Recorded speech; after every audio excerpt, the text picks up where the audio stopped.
Pues muchas gracias. Buenos días. Me alegro mucho de estar aquí con ustedes y con los que nos siguen por Internet. Para mí es un gran orgullo estar una vez más aquí en Yuste. Recuerdo una de las primeras veces que vine con José Antonio Jáuregui.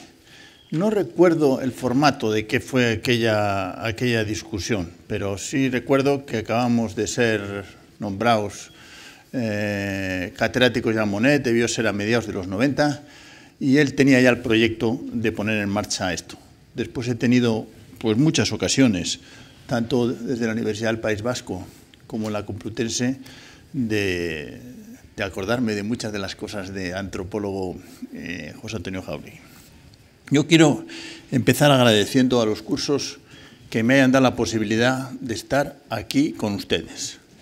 Y además me han dado el título, que me parece muy oportuno, que es el paso a paso del federalismo. Yo dentro de eso les he pedido que me gustaría hablar de que ese paso del federalismo se está dando incluso en nuestros días, a pesar que no tenemos conciencia de ello, y especialmente en esta 8ª legislatura, por eso le he puesto ese nombre, 2014-2019, yo creo que se está avanzando bastante en esta legislatura, que es la tesis central que les voy a demostrar. Pero quiero también saludar a José María Gil Robles, con el que vengo colaborando desde hace 12 años en la Universidad Complutense, a Alejandro Cercas, agradecerle a Castor, me sale el nombre de su hermano, a Mario.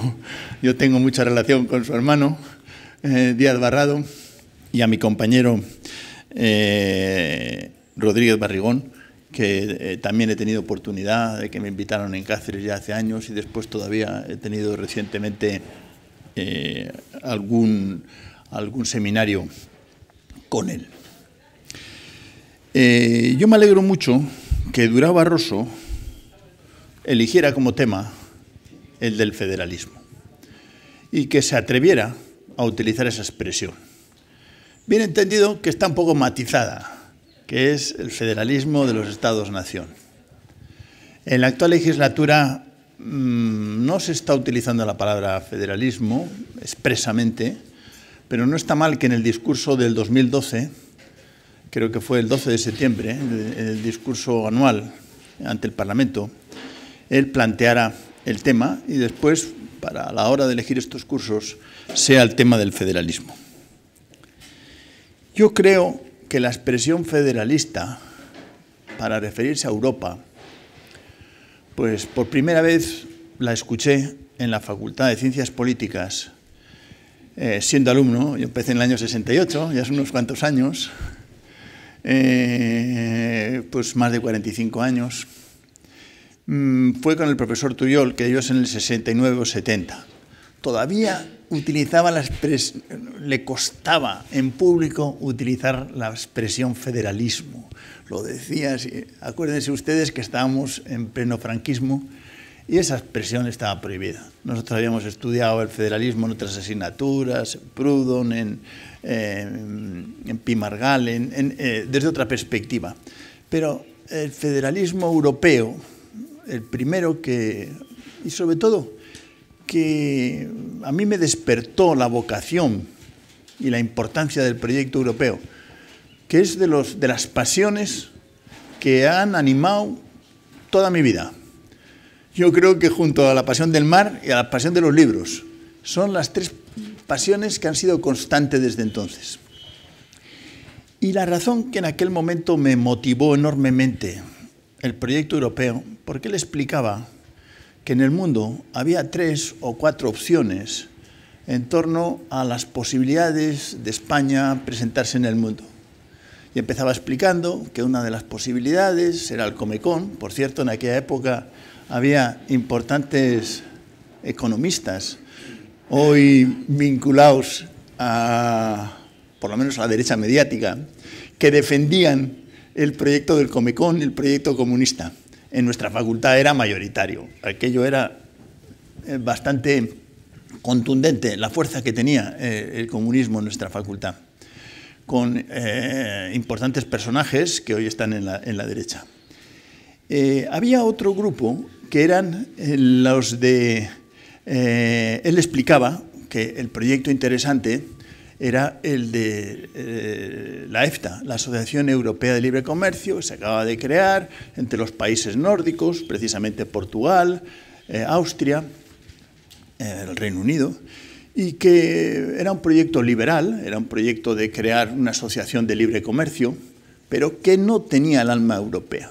Y después se le explicaba, hay un pequeño grupo de países, la pequeña Europa, que se juntaron en Roma en el 57, que tienen un proyecto distinto. Y ahí decía, hay un proyecto federal, que han empezado por un método de trabajo económico. Y sobre todo, que intentan descubrir el alma de Europa. Ahí es la primera vez que entendí que el proyecto de esa pequeña Europa, de esos 6 países, era algo distinto al tema económico, a pesar que el instrumento por el que se ponía en marcha era el mercado común, era la defensa de las 4 libertades, era una construcción económica hasta entonces. Pero había un aliento político, había una motivación política. Y ahí me despertó la curiosidad, yo creo que la pasión por el federalismo, que desde entonces he seguido con otras muchas lecturas y con algunas cosas que yo también he escrito. Es decir, había otro cuarto grupo de profesores, que no quiero ni mencionarlos, que creía, que también alguno vive y que tiene todavía mucho peso, sobre todo economistas, que defendían que la única posibilidad de España era crear un bloque económico con Hispanoamérica, que además utilizaban esa expresión. Me estoy acordando de un profesor que me cuesta trabajo hasta no decir su nombre y que actualmente es el presidente de la Academia de Ciencias Políticas y Morales. Es que los estoy viendo. El proyecto de la pequeña Europa eran muy pocos, muy pocos. Ahora que decías la idea de la crisis del Estado, precisamente en el año que tuvimos clase con Manuel Medina, que es sido compañero vuestro, él escribió un libro sobre la integración europea que su fundamento era la crisis del Estado. Él empieza explicando que me he acordado ahora esta reflexión, y que también es de esos años, creo que es del año 73, la Comunidad Europea y sus principios constitucionales. Después, en el 86, se incorpora al Parlamento Europeo. A lo mejor me he ido demasiado lejos.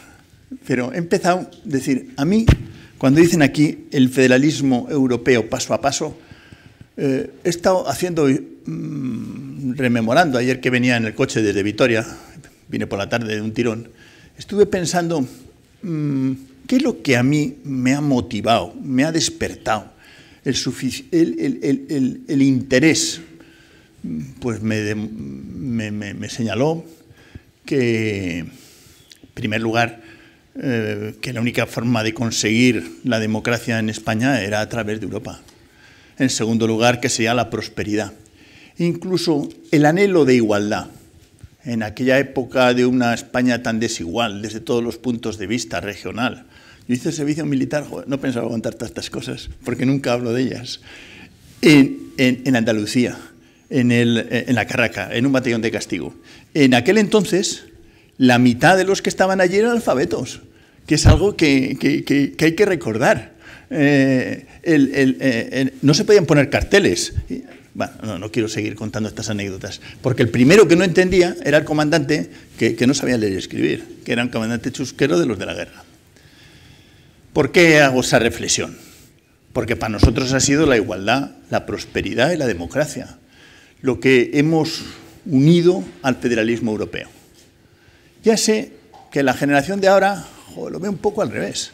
Lo ve que Europa es la desigualdad, es la austeridad, pero no se queden ustedes con los problemas de los últimos 6 años. Intentan extender al proyecto político en su conjunto.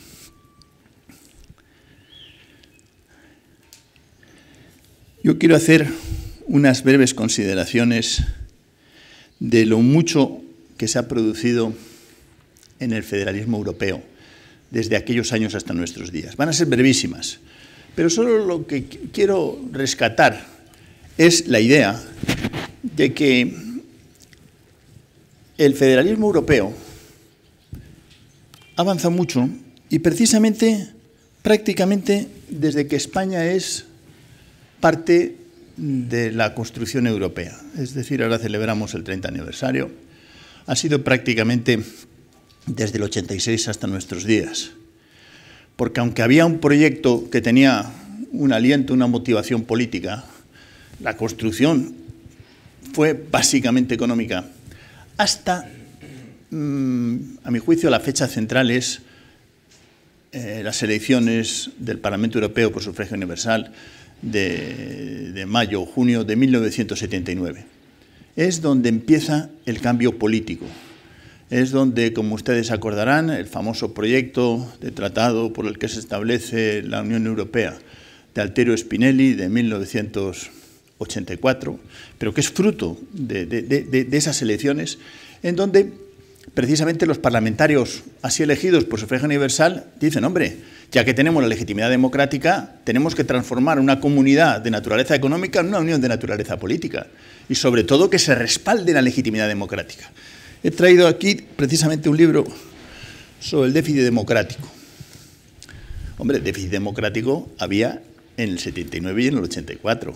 Precisamente la palabra por primera vez la utiliza Altiero Spinelli. Ahora algunos compañeros míos están con que hoy hay déficit democrático. Hoy prácticamente no hay. Y además están con el discurso de que estaban avanzando. Ahora veremos, no me dará tiempo de desarrollarlo todo, pero hay un consenso bastante común de que lo que ha ocurrido es justo lo contrario. Empieza el déficit democrático en el 79, por eso se producen las elecciones, por eso empieza a plantearse un proyecto alternativo, que es el proyecto del Tratado Spinelli, por eso aparece incluso la expresión Unión Europea, que después se acordarán ustedes que los Estados lo rechazan, la puesta en marcha de ese proyecto, el proyecto que nace del Parlamento. Pero lo rechazan porque entienden que va demasiado lejos, que no era necesario meterse en ese lío. No les voy a contar toda la historia, pero sí al menos recordar que cuando se produce el cambio político es cuando cambia Europa y cambia el mundo. A partir de 1989 se rescata el proyecto del 84. Prácticamente lo que en el 84 parecía que era imposible, el cambio de las circunstancias hace que todos los estados, incluso el Reino Unido, acepten la necesidad de transformar una comunidad de naturaleza económica en una unión de naturaleza política. Y como ocurre en estos casos, necesitan agarrarse a algo.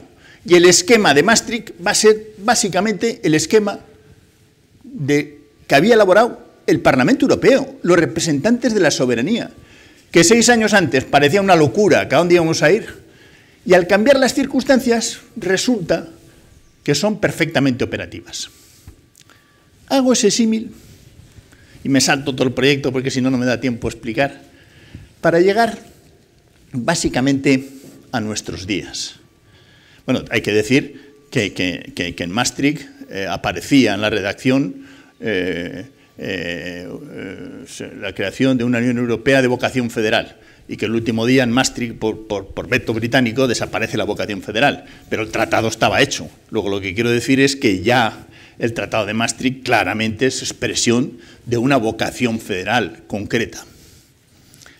Siguiente gran cambio, pues será la Convención del 2002 del 2003, que, como saben ustedes, elabora el Tratado Constitucional, que va a ser rechazado por 2 estados y en la medida en que se exige unanimidad, aunque la mayoría de los votantes, de los que votan, que fueron 26 millones a favor y 24 en contra. Pero ahí está el déficit democrático, no al revés. El déficit democrático está en que no se hizo caso a la mayoría que quería una constitución de los que votaron. Pero eso tampoco ha trascendido en los medios, ni en los periódicos, ni en los libros, ni en ningún sitio. Cuando lo que hay que resaltar es que la ciudadanía, claro que quería esa constitución, no lo querían la de dos estados. Después, esa Constitución se va a rescatar en forma de tratado. José María Gil Robles suele utilizar la expresión de que el Tratado de Lisboa, en definitiva, es una Constitución sin nombre, porque reúne los requisitos materiales de la Constitución, aunque le falta la forma, que también es importante, que tenga forma de Constitución. Y lo que en el 2004-2005 no se pudo hacer, a lo mejor, hago el símil con el proyecto de tratado y con el Tratado de Maastricht, a lo mejor en la reforma del 2017 o del 2020, que está cambiando cualitativamente otra vez Europa, aunque no se visualiza con la misma profundidad en qué está cambiando, a lo mejor lo que en el 2004 no fuimos capaces de darle vigencia, podemos darle en esta legislatura. Esa es un poco la idea central, de que Europa se está moviendo, las condiciones se están dando. Hay una cierta dificultad. La dificultad es que no hay opinión pública europea, que la opinión pública nacional es más cerrada que nunca, sobre todo la nuestra. Estamos de espaldas al proyecto europeo. Ahora tendremos oportunidad de discutir los grandes debates que hay ahora mismo en esta legislatura, los grandes avances que se están produciendo. Los medios de comunicación nuestros no nos han contado, yo creo que ninguno de los 4 o 5 documentos fundamentales que se están discutiendo en toda Europa. Yo tengo la suerte que en mi calidad de vicepresidente del Parlamento Europeo llevo 2 o 3 años prácticamente todos los meses yendo a distintas reuniones en Europa. El clima que hay en España no tiene nada que ver con el que hay en Italia, que he estado 2 veces este año, desde luego en Bruselas, hemos estado en Riga, hemos estado incluso ahora en Georgia, en Moldavia. El interés que tienen, el entusiasmo por demostrar que esto se está moviendo, contrasta con la sensación de euroescepticismo que vive en nuestro país de los que dicen que son europeístas. ¿Por qué es importante la 8ª legislatura? Pues la 8ª legislatura es importantísima. Bueno, no he contado los grandes pasos del federalismo, pero los grandes pasos del federalismo son elecciones por sufragio universal, refuerzo del Parlamento, creación del mercado interior, creación, o sea, de la desaparición de las fronteras, que es algo que para vuestra generación resulta fácil. Yo me estoy acordando ahora aquí que en tiempos de Franco quise ir a Portugal y me retuvieron en la frontera, y gracias al obispo de Cáceres me dieron un pase para poder ir a Lisboa a una reunión que teníamos, vamos a llamarle, reservada, porque no me dejaron pasar. Por eso me acordaba incluso y había que venir por carreteras secundarias, porque en las primeras no te dejaban ni moverte. Ahora resulta que la libre circulación es completa en toda Europa. A vuestra generación os parece una tontería, pero los que sois latinoamericanos sabéis el peso que todavía tienen allí las fronteras. Bueno, es un gran paso. Y así podemos estar más. La cohesión, la ciudadanía, la política exterior de la que voy a hacer referencia, los avances por lo menos conceptuales en la lógica de la defensa y otros muchos. Son elementos federales que están avanzando día a día. La 8ª legislatura. ¿Cuál es el cambio? Pues el cambio es que, como consecuencia de los resultados de las elecciones, en aplicación del artículo 17.7 del Tratado de Lisboa, que lo rescata de la Constitución, pues se forma una comisión que en definitiva es un cuasigobierno federal, porque nace de la legitimidad de los ciudadanos, del voto de todos ustedes y del resto de los países europeos. Precisamente José María, que está aquí entre nosotros, fue uno de los autores, de los responsables de la redacción del artículo 17.7, que igual ustedes igual lo explica, o creo que va a hablar de otra cosa. Pero que conoce bien lo complicado que es y lo importante que es meter en el tratado, que no ha tenido repercusión hasta ahora, aunque se viene discutiendo desde hace mucho. Eso es un cambio completo. Es el cambio que esta comisión, este cuasigobierno federal, tiene un respaldo ciudadano como no ha tenido ninguno. Y eso es lo que le permite su politización, lo que permite incluso cambiar un poco el juego político. Aquí hay parlamentarios que me podrán corregir, pero en los 7 u 8 meses de funcionamiento, pues parece que ha cambiado un poco el juego político, que se ha atrevido a este nuevo comienzo, que era el leitmotiv de la Comisión Juncker, que salió con el respaldo del 60% del Parlamento, es decir, populares, socialistas y liberales, y que además han hecho una aportación política y legislativa de enorme consideración, que ha pasado desapercibida en nuestros medios. No quiero al menos citar uno, que es el famoso documento de los 5 presidentes, del presidente de la Comisión, que es el que inicia sobre la Unión Económica y la Unión Política, el presidente de la Comisión, el presidente, bueno, probablemente han estado otros autores en esta sesión, y habrán hecho referencia, pero no nuestros medios de comunicación. El presidente de la Comisión, el presidente del Parlamento, el presidente del Eurogrupo, el presidente del Banco Central y el presidente del Consejo Europeo. ¿Qué importancia tiene ese documento? Hombre, que establece no solamente la agenda para los próximos 5 años, que es la agenda Juncker aprobada por el Parlamento, sino que establece para 10, y donde establece la unión económica, la unión presupuestaria, la unión fiscal y la unión política. Y lo plantea con claridad. Y entrando en materia, porque veo que se me alarga mucho de algunos de los mensajes que no se me quiere olvidar, ahí dan por hecho que los 2 primeros años, 17 al 19, va a ser con el tratado constante. No hacen referencia al cambio constitucional y de los tratados de una forma explícita, pero es implícita. Dice que después no, que después hay que avanzar en el proceso. No utilizan la palabra federalismo, pero está claro.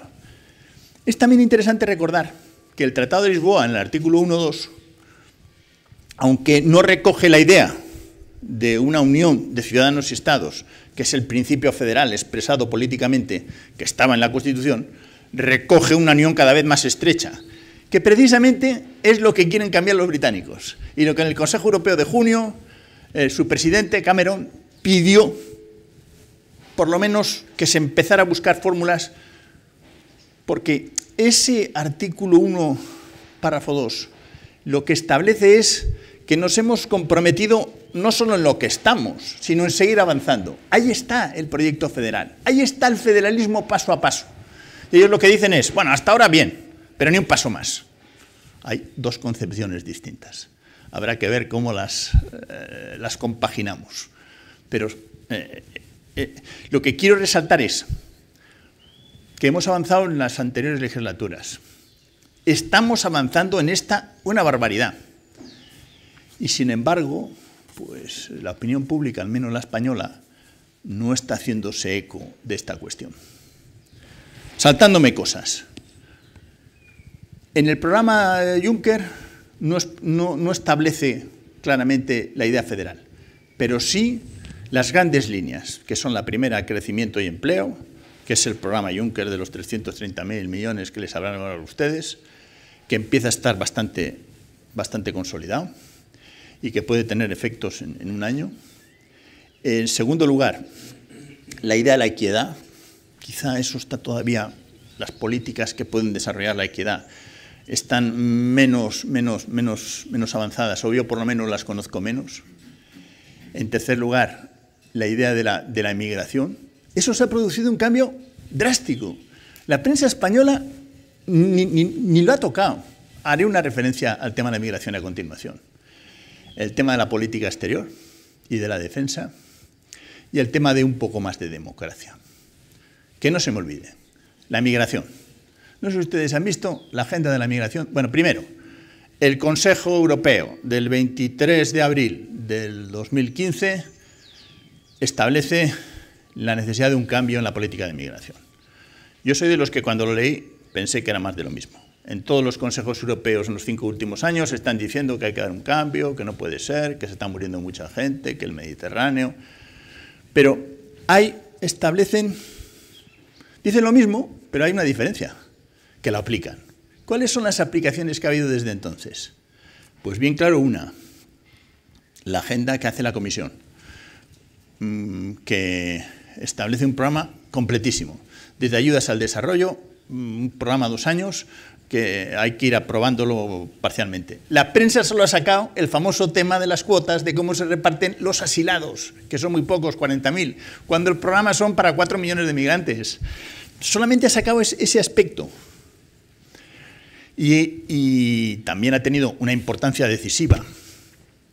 La decisión que adopta, primero creo que es el 19 de mayo y luego el 22 de junio, el Consejo de Asuntos Generales respecto a la utilización de una misión militar para perseguir a las mafias, bueno, para salvar a los migrantes que están en el Mediterráneo. El objetivo es claro, salvamento, la operación de salvamento. Y después que tienen que perseguir a las mafias, dice incluso en la primera redacción, destruir los barcos, entrar en las aguas territoriales,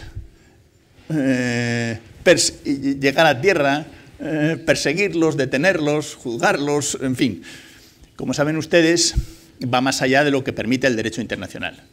Entonces la señora Mogherini fue al Consejo de Seguridad en finales de mayo, primeros de junio. Y a pedir la autorización, hay una parte que lo puede hacer por el derecho internacional clásico, que es establecer todo el salvamento que ustedes quieran y la detención de todo barco que está sin identificar y pedirle su documentación, eso lo pueden hacer con el derecho internacional. Pero entrar en las aguas interiores, destruir los barcos, detener los autores, perseguirlos en tierra, eso no pueden. Pidió esa autorización. Como saben ustedes, el Consejo de Seguridad todavía no la ha dado. Llevan mes y medio o 2 meses negociando esa autorización. Hay que decir también que a los Estados miembros, incluso, no solo a Rusia, que no le gustó, y a China, sino a los propios Estados miembros que le apoyaron, tampoco les ha gustado mucho el que haya sido, por primera vez, la alta representante, la ministra, por decirlo así, de Asuntos Exteriores de la Unión Europea, la ministra federal, la que vaya al Consejo de Seguridad y no haya sido a través de alguno de los Estados miembros. Quiero decir de pasada que a la señora Ashton se le criticaba porque no llegaba, porque no le daba una orientación política. A la señora Mogherini se le critica, sobre todo desde los Estados, desde la prensa nacional, porque va demasiado lejos, porque está rompiendo los límites, porque se está pasando, porque no tiene competencia, porque les está estirando. Ustedes fíjense lo que es la contradicción. Y casi la opinión pública no se entera que resulta que hay una ministra que está ejerciendo sus funciones. A lo mejor con unas bases jurídicas, como todo, se podrá discutir. Pero cuando hay vidas humanas en juego, más vale equivocarse por exceso que por defecto. Por quedarse en casa que por... lo malo es que en la opinión pública española creo que no se ha escrito una sola línea sobre uno de los temas centrales que se está planteando en nuestros días. Yo tuve oportunidad de estar en Mesina el 6 de junio. Era precisamente el 60 aniversario de Mesina. En italiano hablan de otra cosa. Allí vimos pasar varias fragatas que dicen que iban para allá, en el estrecho, desde donde se estaban celebrando. La gente lo vivía, aparte que había migrantes por las calles, que no sabían qué hacer con ellos. La prensa estaba encima. Aquí, que tenemos también un problema de migración, no hemos seguido. Y además, fíjense ustedes, una cuestión simple. Ha pasado un mes o mes y medio desde la catástrofe que mueren en un día 4.000 y pico migrantes. Se toman estas medidas. Yo no digo que se haya resuelto, pero por lo menos el tema de las muertes masivas ha desaparecido. Joder, nadie lo ha contado en España. El que al menos se ha suspendido el problema. Yo no digo que se haya resuelto, pero al menos se ha parado. Y que además hay medidas estructurales para resolverlos de fondo, para resolver el tema en origen. Plantean hasta la creación de un centro en Nigeria que empieza a ser en octubre para formación profesional, con unos fondos de cooperación al desarrollo. Para empezar, la decisión del 23 de abril tiene una operatividad. Multiplican por 3 todos los fondos que tenían para el tema de la migración. Se multiplica ipso facto, de un día para otro. Que eso ya es una idea de decir, para saber los compromisos en cualquier institución, si metes partidas presupuestarias. Ahí se han metido partidas, Frontex por 3, Poseidón por 3, La otra no sé cómo se llama, la que toca la misión de Grecia. Nuestros medios, de espaldas, están muy preocupados por Grecia, que no es menos, que es para estar preocupado, y por el Reino Unido, pero por los problemas humanos que tenemos y que tenemos los mismos. Pues nosotros tenemos una verdadera preocupación con qué está pasando en la opinión pública europea y en la opinión pública española especialmente.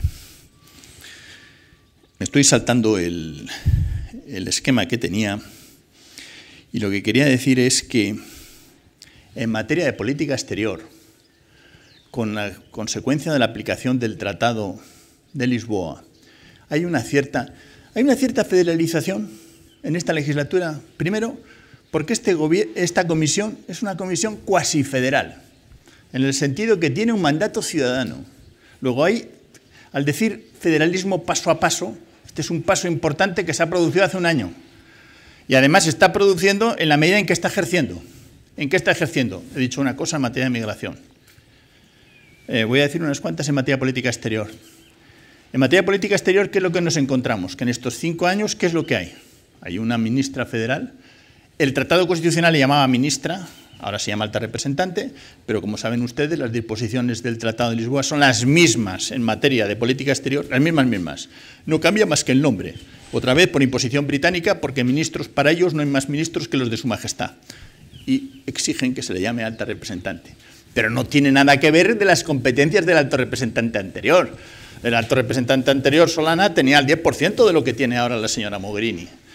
En la medida en que es vicepresidenta de la Comisión, es alta representante y preside la Comisión de Asuntos Exteriores, que es importantísimo. Solana suele contar que una cosa es acudir presidiendo el ministro que ejerce la presidencia, que cambia cada 6 meses, que te puede tocar bien o regular, y otra cosa es presidir mandando, que pones el punto en el orden, el que está a este lado, siempre sabéis que manda, aunque solo sea porque esté aquí, porque preside. Y eso es lo que hace Mogherini.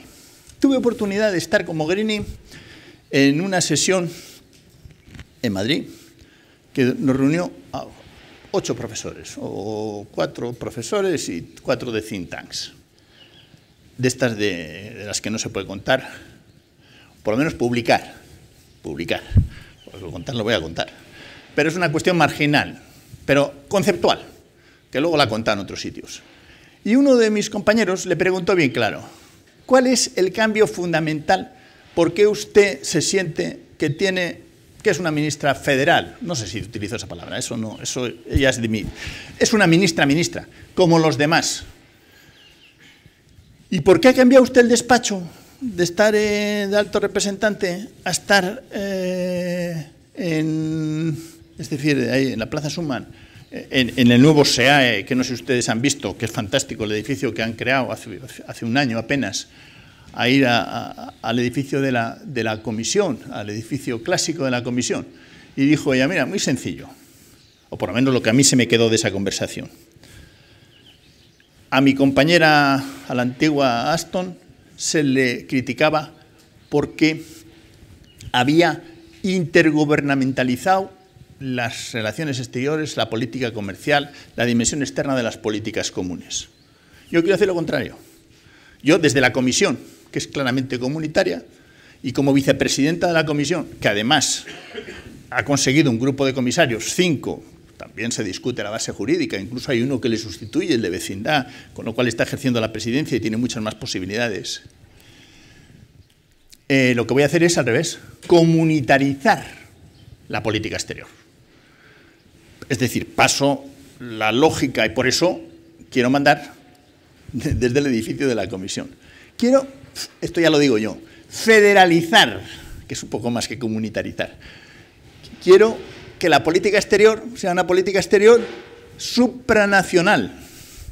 Es decir, extender, al final, este híbrido que hemos hecho, de que sea a la vez alto representante y comisario, como todos los híbridos, al final va a pesar más una cosa que otra. Antes se decía que pesaba más lo intergubernamental, que contaminaba lo comunitario, y ahora, por lo menos, ella lo intenta expresamente, que contamine lo comunitario federal. Y son muchísimos los temas en los cuales se ve que ha tomado iniciativas, que a lo mejor se está pasando en muchas cosas, pero que hay una voluntad expresa con el apoyo del conjunto de la Comisión de transformar la política. ¿Qué es lo que pasa? Que en nuestro país no nos hemos enterado que esto está ocurriendo. Una referencia al tema de la defensa, porque además veo que es un tema que aquí nos ha tocado. El tratado establece con claridad la política común de seguridad y defensa, que tiene pues 5 o 3 grandes pilares, 3 claros.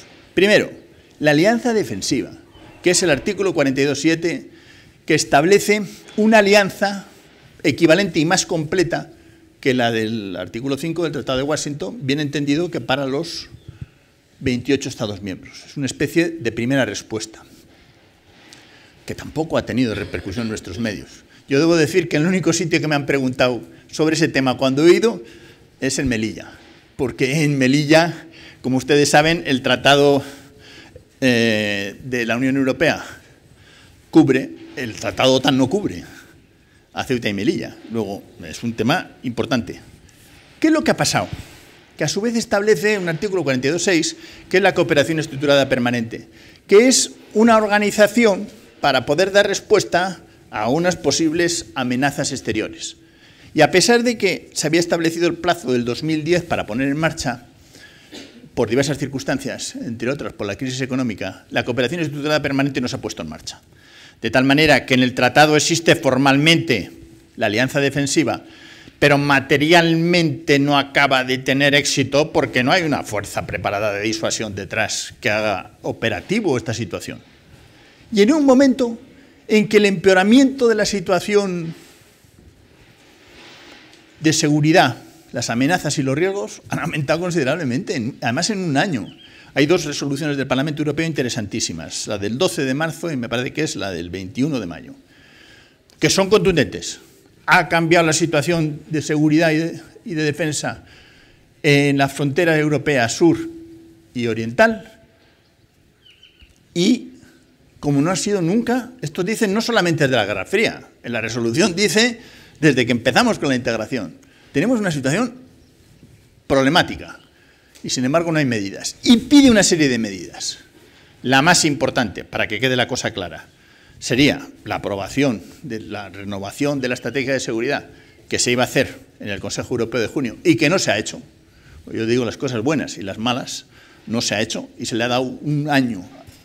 Se iba a dar 6 meses. Primero se iba a adoptar unas medidas ahora y se le iba a dar un año a la señora Ashton, se le iba a dar 6 meses. Ahora se le ha dado hasta un año para que presente la actualización de la estrategia Solana del 2003 para el 2016. Y se pensaba que se iban a tomar decisiones ejecutivas en materia de la puesta en marcha de la cooperación estructurada permanente, que en definitiva es tener un ejército permanente en Bruselas, que está previsto hasta dónde, con un número de estados que se preveían de 5 a 8, no estaba claro quiénes, pero para poder hacer frente a esas posibles amenazas. Pues eso no se ha hecho. Lo que es grave es que la prensa española no se ha escrito una línea. En la europea tiene de todas las formas y colores respecto a esta cuestión. Por eso estoy diciendo que los grandes temas federales europeos en España no tienen voz, no tienen repercusión, no tienen... Nuestros periodistas en Bruselas están con la preocupación de la dimensión externa de los problemas españoles, no al revés, de la explicitación de los problemas europeos en la opinión pública española. Y siguen sola en las reuniones, cuando se hacen la presentación de los portavoces, salen solo a los españoles, en el Consejo le siguen solo al español. No siguen el debate europeo. Este es el gran problema. Un debate europeo que es muy rico, que va muy en marcha. No quiero que se me olvide un documento que además acaba de publicarse hace unos días en España. Yo no he visto una sola línea, el de Verhofstadt, que yo creo que he comentado con José Mari, en donde es un documento sobre precisamente los avances federales. Verhofstadt, ¿saben quién es? Es el líder de los liberales. Belga, que por cierto, en algún periódico he visto que era holandés. No, no, es belga. El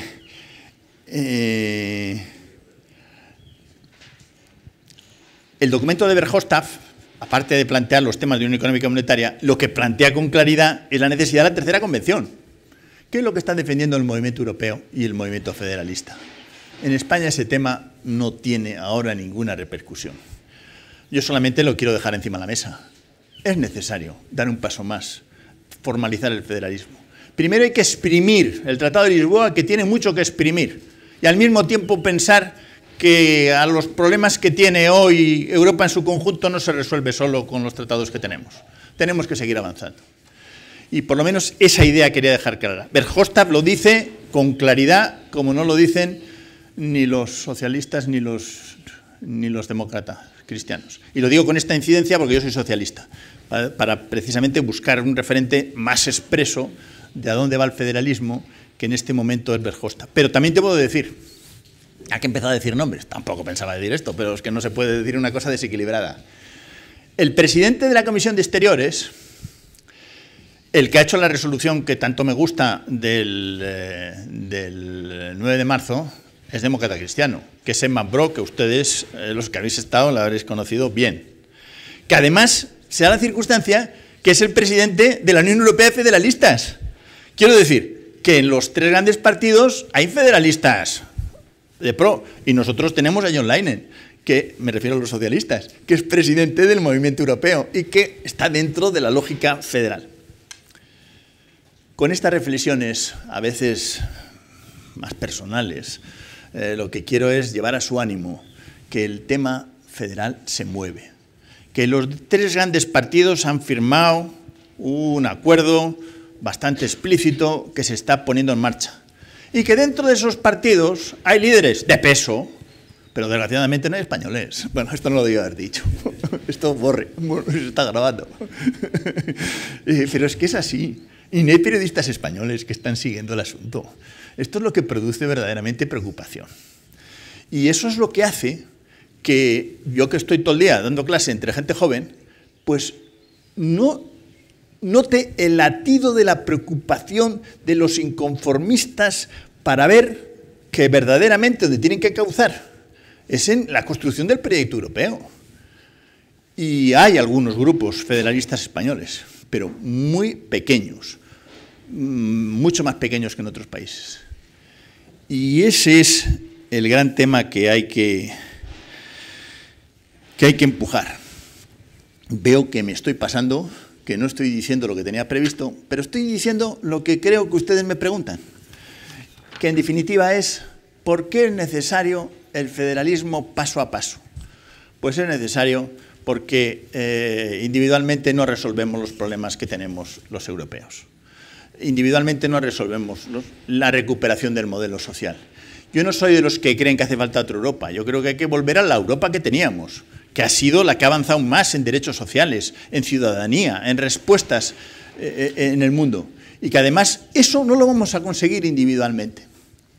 Y, por ejemplo, nosotros tenemos un problema estructural fundamental, que es el del paro. Eso no lo vamos a resolver solos en un montón de años.